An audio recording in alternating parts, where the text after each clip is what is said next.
Hello, I'm David Gordon from TheaterMania.com. Today we're talking about solo shows with two esteemed performers, Mike Birbiglia and Martin Moran. Birbiglia is the author of Sleepwalk with Me, Thank God for Jokes, and the new one, while Moran, who's been seen on Broadway in Titanic and Wicked, is the author of The Tricky Part and All the Rage. So, Mike, when I interviewed you about Thank God for Jokes in 2016, you said something to the effect of The Tricky Part is the best solo show I've ever seen to this day. To this day, yeah. Why? When I was writing Sleepwalk with Me, I went and saw every solo show on and off Broadway. And so I saw I Am My Own Wife, I saw Bridge and Tunnel, I saw The Tricky Part, I saw many other things. And The Tricky Part, it's shocking in its simplicity. And that's a real feat. You know, in theater, you see so many things that are dazzling. And they're dazzling in sort of an obvious way. And that really works, and that can be really wonderful. But sometimes you see something that's dazzling in a simple way, and you just go, oh my God, how'd they do that? And that's when I hunted down our mutual director, Seth Barrish, and said I'm writing something and I feel like it should be directed the way that you directed The Tricky Part, and that's my experience of it. It was they did something together that was so simple that what Marty does on stage is he opens his heart and soul up to the audience, and we are sort of welcomed in for that 90 minutes or whatever it is, and it's what, in my opinion, theater is meant to be at its best. Martin, how did you and Seth come to develop the piece to begin with? I had this patchwork of a story that had to do with long ago, and also it had to do with mainly being a kid, and then also 2002. So there were these two. And the process with Seth was essentially, part of it was him initially convincing me that it could actually be something that is viable for the theater, because I actually got to the point where I thought, this is just too exposed. This material is too, maybe it's a book. And he said, well, that's okay, but let's just experiment. But always, I guess, it's hard to answer your question tersely, but I would say that it had to do with Seth deeply listening and honoring the imperative that I had of a story, like a story that, it usually shows up as, I have to tell this. I'm trying to figure something out. Like there's an inquiry, like in the new one, there's this beautiful inquiry about what is it to create new life, and is it worth going on in the world? And there's a way in which Seth kind of sniffs out the quiet thread of the human inquiry that's going on. And that process is slow and deep, and has a lot to do with playing often in front of different groups of people, which I know you guys do across the country. Yeah. I did it in different shoeboxes all over the city and in different theaters around the country over time, and calibrating how pieces of material fit together. In my case, yes, some in terms of humor and and being a brilliant stand-up as Mike is. Mine is a little bit less that, but it is putting pieces together so that they thread into an ongoing inquiry. Is that familiar? Is that a similar process that you and Seth have? Yeah, I think the thing that I respond to most with what you're saying is that Seth is truly curious and interested in finding out what you have to say and what you're yearning to say. Yeah. I think that when young writers ask me for advice, one of the things I always say is what's the story you have to tell? Yeah. And that's what you were saying. Yeah, and to have someone in a directorial, outside listening and watching, who's actually honoring what's really coming from you. Like he's honoring that voice that's deep in you. Yeah. It's very special. Yeah, it's rare, and it's so generous. So this is something that I've always wondered, just as an audience member that has seen both of your shows and sees a lot of solo shows. What happens when you lose your place? How do you, what happens when you just when you're doing it? I have never lost my place. No, sure, I've had that. No, yeah. How do you get back on track? I'm curious what your answer is going to be. Well, one of the things is it's interesting when you're doing deeply your own stuff that the place is never completely lost because it's you. Yeah. And there is then, oh, I'm dropped that one joke, or I dropped that one little part of the story, that tangent. And then I start to grip and freak out. Oh, did I leave something important out? And you're thinking one thing while you're saying the other, and you're thinking, should I go back and pick that up? Or I've never gotten completely and totally crashed and burned, but I've actually always just say, because the tricky part and All the Rage, the other play I did with Seth, and the new one certainly, because it's so direct address, in my case, I'm not on Broadway right now, but I just always say to the stage manager, I say, you know, hey Stephanie, if I completely go sky high, can I just say, hey Stephanie, what was I talking about? Was that next, I always say that to the stage manager, but I've never actually had to do it. Wow, that's a good one. Yeah, just because you're like, where am I? I could do that to Ira Mont. Yeah. Ira. Is Ira in the booth? He's on the side. On the side, yeah. You go, Ira, where am I? What was I talking about? I mean, like, just as a net. Oh, that's nice. I'm going to use that. Okay. I'm going to speak with Ira today at the show. But have you ever gone completely sky? Yeah. No. But what I do is because I'm similarly like tangential in terms of the storytelling and elliptical. Right. I feel like I always have the safety net of, oh, actually, one other thing I wanted to tell you was this. Yeah. And I have had to do that before. Right. You know, the other night I noticed too, and a cell phone went off, and you were going right for the bing of the punchline. Yeah. I could say, or, you know, the moment of the joke. So you did a great thing where you then kind of did the thing with the people came in, and then you said, you know what, I'm just going to, and you walked us back a bit. Yeah, a few notches. So that you could, you know, get the, and I loved watching you do that. Yeah, I would almost call it a cell phone epidemic we're dealing with on Broadway and in the theater right now. Yeah. People are so addicted that they're afraid to turn them off. Yeah, with 1,000 people, you're just inevitably gonna get one per show on average, or one every 2 shows. It's just astonishing. Yeah. And when you're doing direct address, you hear that, but also in this little theater too, it's like suddenly somebody's face is, it's like there's a glowing ghost, and you're talking, you're saying, oh, they're really loving what I'm saying. I'm really tanking, you know, and just like, oh. That's right. Oh my gosh. People don't realize. People don't know that their phones glow. I had one lady yell out like 30 minutes into one of my play, All the Rage, saying, wait a minute, is this all true? Oh my gosh. Is this you? You're talking about you? Oh my gosh. And I was like, yeah. But the audience, you know, oh my God, cracked that's up. so funny. The one I had the other day was, is that when you do a show in New York, you realize how small the city is, because you hear fire engines like all out at the wall. I mean, if you think about it, fire engine comes by here. Oh yeah. Oh, you're gonna hear that full blast, because that's like 20 feet from here. That's 30 feet from here, and that's a weird thing. I mean, it's true in Broadway, off Broadway is like, and whenever that happens, I've been saying this line lately. When that happens, is it's moments like this that you realize how big New York City is, but also how small it is. Yeah. And people laugh because it's like this moment of like, yeah, you're right. Like like we're in a theater, but that feels like it's the seat next to us. Yeah. I think, you know, stuff that happens like that, it most of the time it's amazingly like present. You know, it just puts you right in the room. Yeah. You know? I've never really had a heckler. I'm sure you probably have, and you're going all across the country, but you know, and I have had people just suddenly leave, and you know, like, oh yeah. Oh gosh, yeah. Oh yeah. Yeah.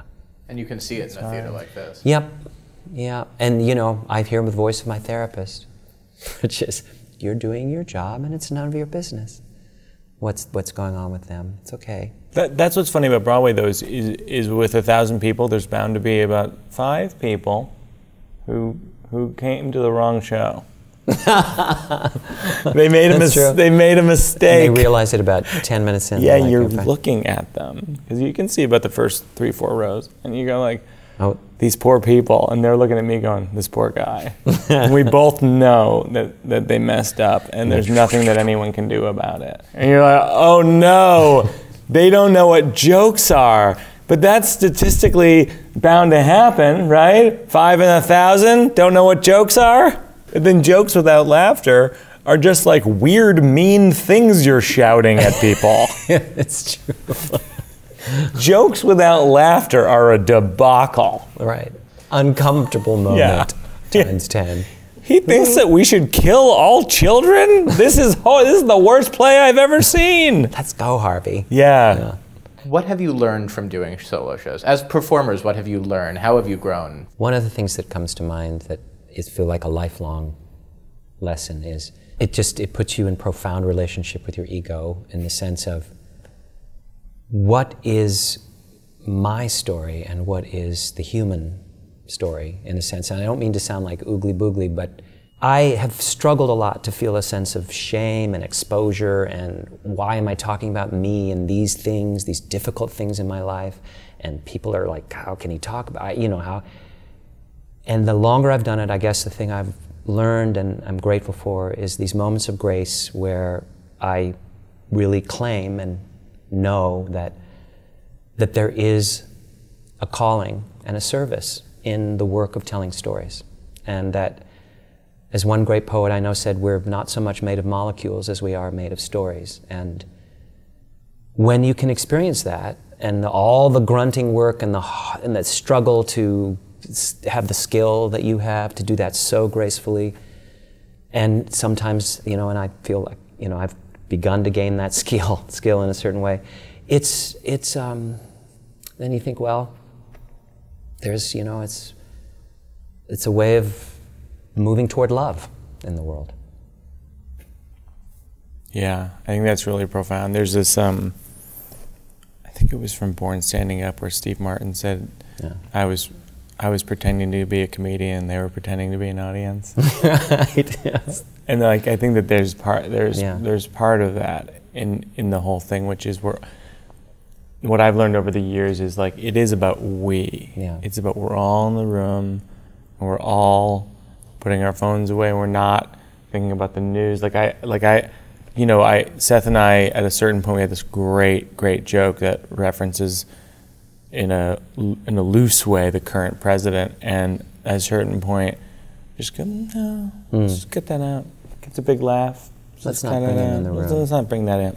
Oh. Let's leave that at home. Beautiful. Yeah, and there's a lot of stuff like that happens along the way where you tweak things more towards, like you're saying, like towards the service of the audience. If that's going to if mentioning him is going to take away from the service of uniting us all for this 90 minutes, then it's not worth it. Because we're here to perform a service for the audience, and that I think it did take me a long time to experience that. I feel like in my 20s, when I moved to New York and I started out, it was like, it's all about me, it's like the narcissism of like, I want to be on stage and say the thing that I have to say. And then it's like, at some point in my 30s and now certainly at 40, it's just like, oh no, it's about us. The whole thing is about us. Yeah. And if it's not about us, then it's not worth talking about. Yeah. Before we wrap up, I'd love for each of you to ask a question of one another. Something that you've always wondered about each other's work, something that's been on your mind, just things you're curious about. I think my question would be, do you ever feel embarrassed to be telling your story of the tricky part as you're telling it? Ooh. And I say that because I feel it. I feel that myself. Yes. Sometimes I'm telling stories, I go, oh my God, yeah, I can't believe I'm telling this. Yeah. Yeah, because it's interesting you ask that, because I struggle with that a lot around it and leading up to it and sort of gaining the courage or the wherewithal to tell it. But the simple answer is yeah, absolutely. Embarrassed, I once spoke to a memoir writer friend of mine, and he's just like, shame comes with the territory. It's just a part of what one swims through to like, what is this human plight? you know. And I do, I mean, I can't, I mean, for years too, I just can't, can you believe I'm talking about what happened when I was 12 with a 30-year-old guy, you know? It's like, and people are like buying tickets to this or whatever, you know, it's like, oh, and yet, you know, you kind of drop down and you drop down to the other levels and you go, you know, Mike Nichols always used to say, a story is always about something, but it's really about something else. Yeah, sure. So I always really try to think, okay, but it's really, it's really about these other questions. But yeah, I do get embarrassed. Do you, and you do, definitely? Oh, yeah. I have a thing where, like, I tell that red light district story that's very, every night I tell it, I pretty much am like, oh my God, I can't believe that. I know. And I'm not only embarrassed, I'm embarrassed of what I was when I was 23, and simultaneously what I will be 17 years from now that will be embarrassed of this version of me. I'm double embarrassed. I'm embarrassed of the past and the future and the present. And I feel it all on stage in the moment. But you know what? Better show. Totally. The embarrassment does make the show better, I think. It's very uniting. Yeah. Because it's, so we all have it. Yeah. You know, you're like, oh, I can't believe he's talking about that to me too. Yeah. That's it. But I was trying to think if I ask you a question, but it's, somehow it has to do with, but I don't know what it is to phrase it, but you're so freaking funny. And it's like, and this is a larger question probably, but it's what I want to know, and this I want to take classes with you, is but how you weave, how it is that the constant flow of humor, like knowing that but then adds up to really wonderful writing. It's beautiful writing. So it's just, that's practice, young man, practice. No, I think I can answer that though, because it's like, it's a hard question. it references Steve Martin again, but it's like in Born Standing Up, he'll say like, when he was developing that wonderful act that he led to all those albums, he developed rules for what his persona says, and does his persona talks about this, but not about this. Speaks in this tone, but not in this tone. And every performer does that to an extent, where you are arriving at something that's very specific. And the specific that I am is I'm honest with the audience about my truth, about whatever, you know, maybe not about, people disagree about current events or this or that or their own lives, but this is how I feel, and it's true. And so my jokes have to be true too. Like, in other words, I'll have a joke sometimes that's so off the beaten path that it's just a lie. And then Seth and I will go, let's just cut that out. It's one step too far and pulls us out of the narrative that we're in. Yeah. So like, so in other words, like, I don't know, like I was thinking about like a joke from the new one, which is like, I talk about all the reasons why no one should ever have a child. I said, number 6, I don't think there should be children anymore. And I said, nothing drastic. The current children can see through their term. I just think maybe we cut it off there. And of course, the joke of it is that's an outrageous leap to say we're going to just ether all the children on this planet. Right. But the reason it works is because that's in the subconscious. It's in the subconscious. It's like the Earth is fucking sinking into the ocean. Like, what are we gonna do? Like, this is crazy. Like, how are we even gonna continue? So the subconscious is honest. Yeah. It's a subconscious thought. Like, we've all maybe had some version of, and I certainly have had, and they believe me. Right. And so it allows me to get the laugh, continue on the trajectory of the story. The narrative, yeah. But if it was so far off, it would be I think it would take us out of it. Yeah, and that's essentially, you're describing the path you're walking in the work with Seth too. And and yourself, but this truth, this following, that makes sense. Yeah. When people come to you asking for advice, about building a solo show, creating a solo show, doing theater on your own, what is the best piece of advice that you find yourself giving to people? You know, what's the party line that you give to people when they come up to you to ask? I tell people that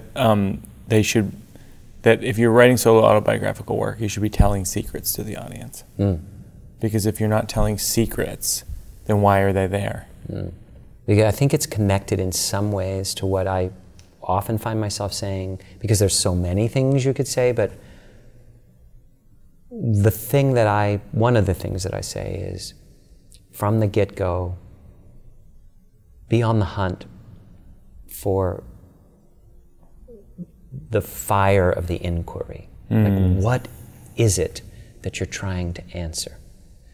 In my case, it's, you know, what happened and how can I forgive? Or what the hell is anger and how does it play out in my life? Or some these impossible, you know, they're kind of questions that you circle and you can never quite, you know, or truths, so to speak, that you're circling and circling. It's helping me right now because I'm writing my next solo show right now. And that really zeroed me in just now in that moment on I'm glad. Making that inquiry stronger and have more fire. What's the fire of the inquiry? Because that's that imperative, right? Yeah. I mean, really, the whole process of The Tricky Part, or All the Rage, was because there's actually literally like a painful, I have to figure this out, or in order to kind of be okay with life. Maybe, theoretically, be okay with life. But that inquiry is about being in existence. You know, what is it to exist? Or, you know, that's some question you have about. So I usually zero in on that, like be on the hunt for the fire of the inquiry. And then the third, I would say the final thing, see a lot of shows. And figure out, Ira Glass always says this, it's like the first step in becoming an artist is having good taste. The only way you have good taste is by seeing a lot of things and reading a lot of things. So it's like even if you haven't seen Marty's show, you can read the play wherever you are. You can order it from Drama Books or online. I think that's a big thing. Seeing a lot of things, reading a lot of things. Yeah, and may I say, it means, you know, it means a great deal to me that you, all those years ago, felt that Tricky Part was in good taste. Oh. that it was the your best, the highest. Was that your aesthetic, you know, or what you were, you know? Because I remember Seth telling me initially, say, you know, this guy, he's got these pages and he's like following me around, and I don't know, maybe he's got something, and there you are. These pages and he's following me around. Yeah, that about sums me up. It was a lot nicer than that. But this has been really fun. Yeah. Thanks for. Oh yeah, elbow, so that we don't get Stay both healthy. don't get sick for the That's theater. what the doctors say. You theater people hug too much. Yeah, it's true. Thank you guys. Really appreciate your time. Thank you. Sure.